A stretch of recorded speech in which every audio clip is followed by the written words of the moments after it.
By 1880, one company controlled somewhere between 88 and 90% of all oil refined in the United States.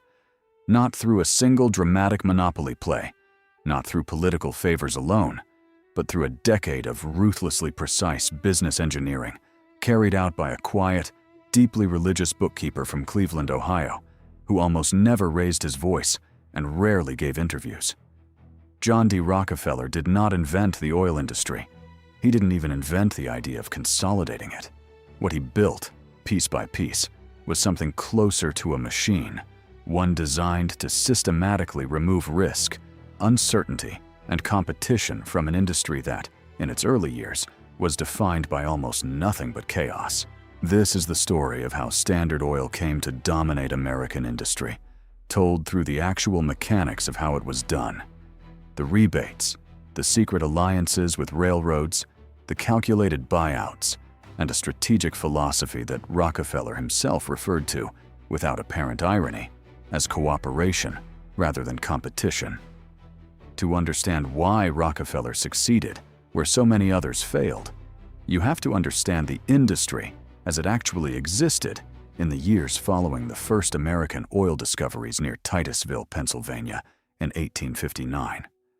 The early oil business was a speculator's gold rush, dozens upon dozens of small refineries springing up in Cleveland, Pittsburgh, and along the Pennsylvania oil fields, each one competing for the same crude supply and the same limited number of railroad routes to move refined kerosene to market. Prices swung wildly. Refining capacity vastly outstripped actual demand. It was, by nearly every contemporary account, an industry defined by boom, bust, and ruinous overcapacity. Precisely the kind of environment where a young, meticulously disciplined bookkeeper with a gift for numbers might see not chaos, but opportunity. Rockefeller entered the oil business almost by accident, having built a modest but successful produce commission business in Cleveland during his 20s. In 1863, recognizing the growing demand for refined kerosene as a lighting fuel, he and a partner invested in a small refinery, and by 1865, Rockefeller had bought out his original partners entirely to take full control. In 1870, he formally incorporated the Standard Oil Company, alongside his brother William, business partner Henry Flagler, and a handful of other close associates, with Rockefeller himself holding the largest share and setting the strategic direction from the very beginning. From its founding, the company operated according to a business philosophy Rockefeller articulated repeatedly over his career: that unrestrained competition among too many small producers was inherently wasteful and destructive, and that the industry's long-term health depended on consolidation under efficient, centralized management, a philosophy that, not coincidentally, happened to justify Rockefeller's own accumulation of near-total control over the market. The first major mechanism Rockefeller used to gain advantage over his competitors involved the railroads, and this is where the actual business mechanics become genuinely fascinating, because the strategy exploited a structural weakness in how 19th century freight pricing worked. Railroads at the time competed fiercely for the lucrative oil shipping trade, and large shippers, those who could guarantee consistent, high-volume freight, held enormous leverage in negotiating lower rates.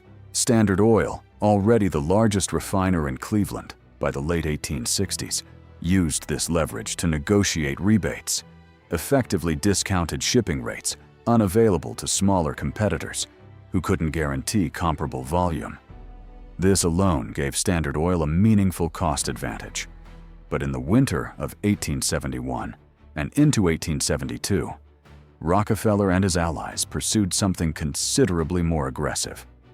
Working with several other major refiners and the presidents of three of the largest eastern railroads, the Pennsylvania Railroad, the New York Central, and the Erie, Rockefeller helped establish a company called the South Improvement Company.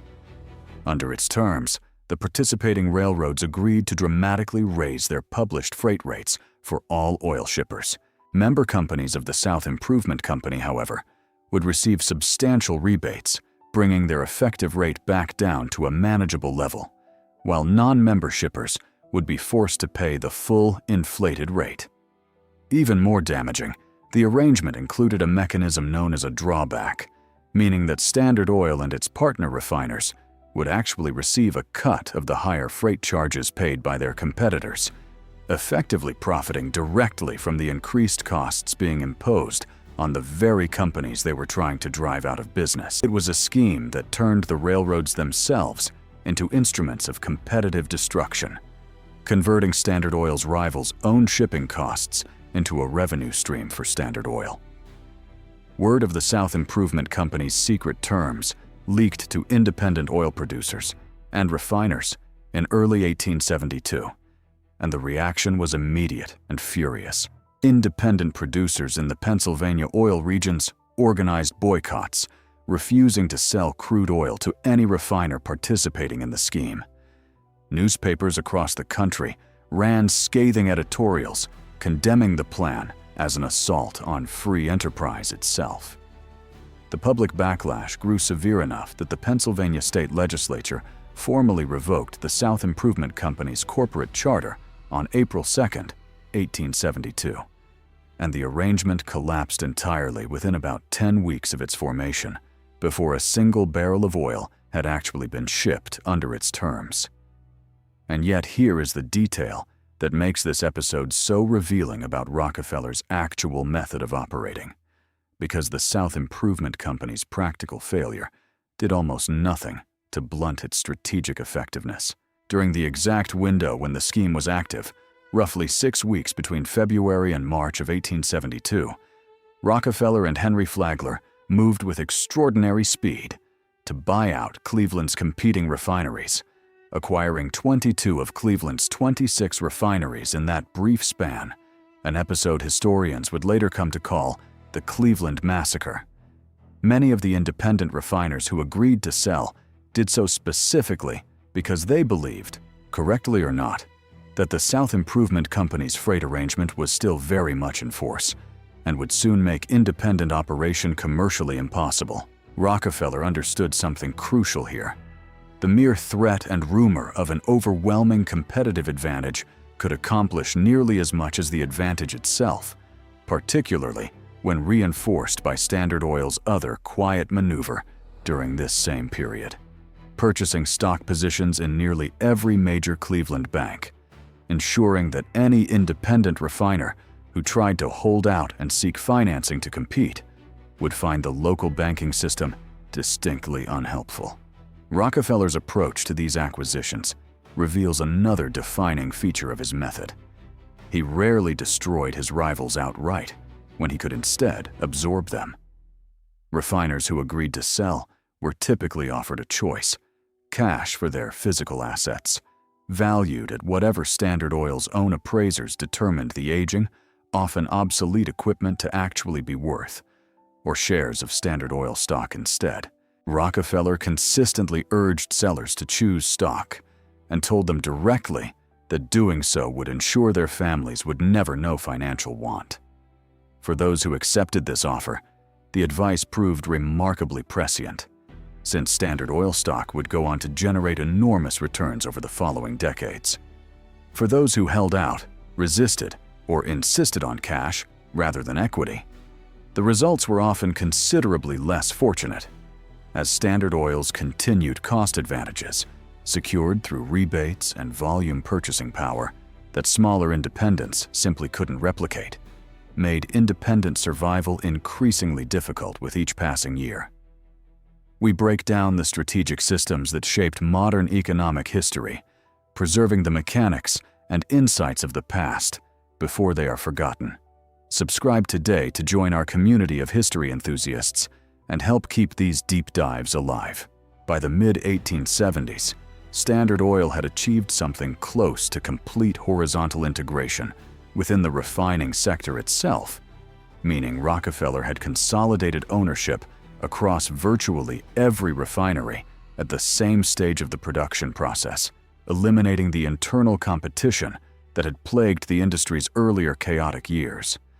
But horizontal consolidation alone, however dominant, still left the company vulnerable at both ends of its supply chain, dependent on crude oil producers upstream and railroad and pipeline operators to move product to market.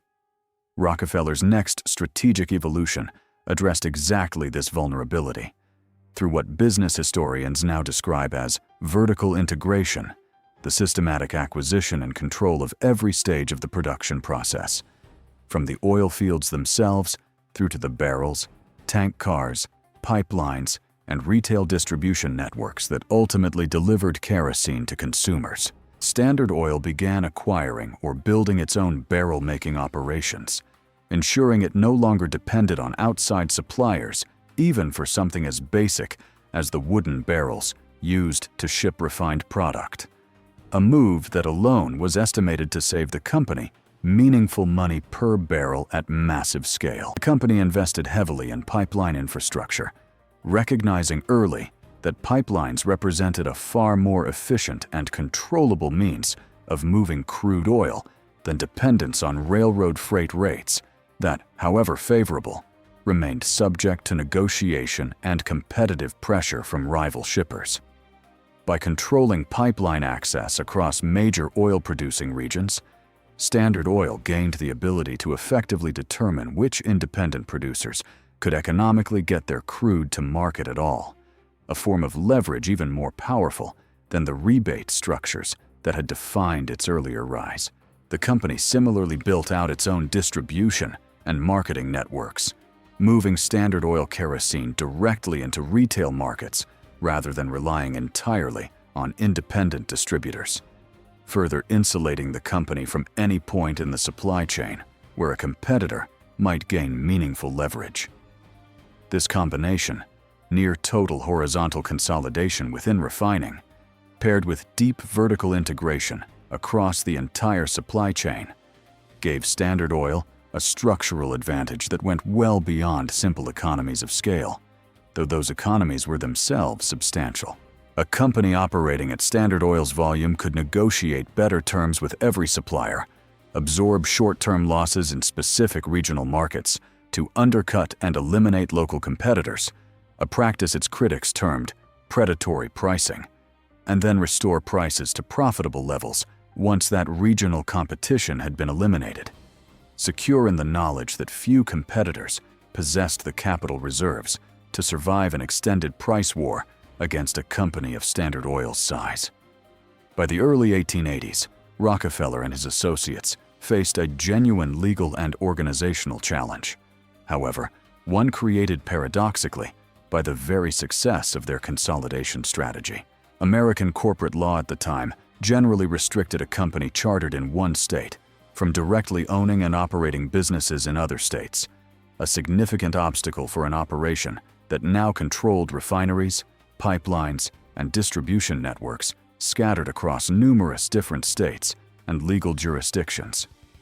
Rockefeller's solution, devised primarily by his corporate attorney Samuel Dodd, was the creation of the Standard Oil Trust in 1882, a novel legal structure in which shareholders across all of Standard Oil's various state-chartered subsidiary companies exchange their individual shares for trust certificates, held by a small board of trustees who then exercised unified, centralized control over the entire sprawling network of companies, even though each individual company remained, on paper, a distinct legal entity chartered in its own state.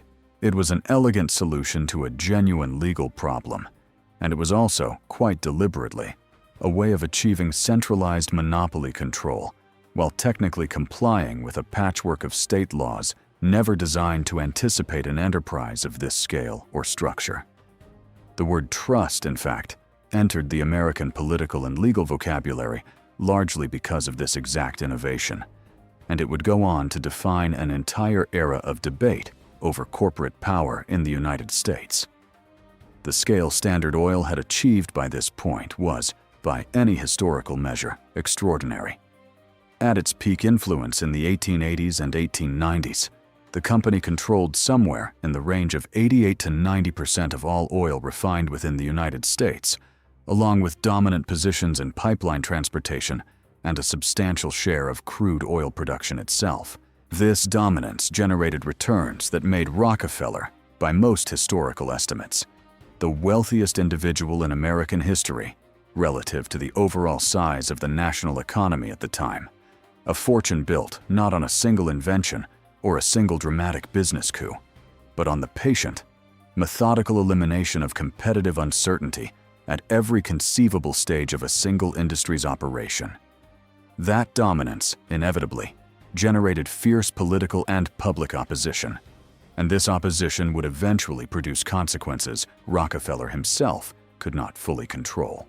Journalist Ida Tarbell, whose own father had been among the independent Pennsylvania oil producers, driven to the financial brink during the South Improvement Company episode decades earlier, published a meticulously researched, multi-part investigation of Standard Oil's business practices beginning in 1902, drawing on internal company documents, court records, and extensive interviews to lay out in granular detail exactly the mechanics of rebates, drawbacks, and predatory competition that had built the company's dominant position.